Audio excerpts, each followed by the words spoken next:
সালামু আলাইকুম, সবাই কেমন আছে? সকাল সকাল রং মিস্ত্রির জন্য নাস্তা আর সান আমি জেমুয়ে যাবো, এই কুত্তাগুলো আমার পিছনে পিছনে যাবো। মানে আমি যদি দোকান আমার লগে যাবো গো, এমন একটা ফানি সহজে মানুষের সাথে বন্ধুত্ব করে নিতে পারে। এই রং মিস্ত্রিটার একটা মোবাইল ভাঙ্গি চুরমুচুর হয়ে গেছিল, তো পরবর্তীতে আজকে মোবাইলটা কিন্তু ঠিক করে যে কীভাবে ঠিক করছে অবশ্যই আপনাদের লগে শেয়ার করে যাবো। যদি ধরে আপনারা ভিডিওটা চাই থাকেন, আগের ভিডিওতে আপনাদের লগে শেয়ার করছিলাম যে মোবাইলটা কীভাবে ভাঙছে। তো আমি কিন্তু মনে মনে ভাবছিলাম যে এই মোবাইলটা কিন্তু ঠিক হতো না, কিন্তু পরবর্তীতে আজকে কিন্তু মোবাইলটা ঠিক করে আনছি। দেখছেন নি কিন্তু মোবাইলটা কিন্তু হোনার মোবাইল, দেখছেন কত ভালো একটা মোবাইল, কিন্তু তারপরে কিন্তু মোবাইলটা কিন্তু ঠিক করে আনছে। আগের পরিস্থিতি দেখেন, কিন্তু আগে দেখছেন এমন হিসাবে ভাঙছে, আমি তো মনে মনে করছি যে এই মোবাইলটা মনে হয় ঠিক হতো না, পরবর্তীতে কিন্তু ঠিক করছে। কিন্তু আমি জিজ্ঞাসা করছিলাম তারা এটা কত টাকাতে ঠিক করছে, কুয়াতে 30 দিনের লই গেছে।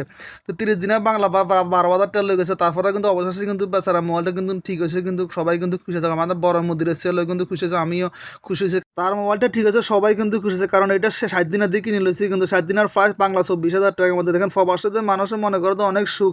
আসলে ভাই প্রবাসে কোনো সুখ বলতে কোনো কিছু না। দেখছি না, আমি নাস্তা আনে দিছি, সে কোথায় বসি নাস্তা করে, আমি খালি এখানে রং চা আনে দিছি আর নাস্তা আনে দিছি খাই। কিন্তু এখন প্রায় 2টা দলে এই কাম করবে, কিন্তু ফ্রি ভিসা যারা কাজ করে তাদের কিন্তু বহুত কষ্ট।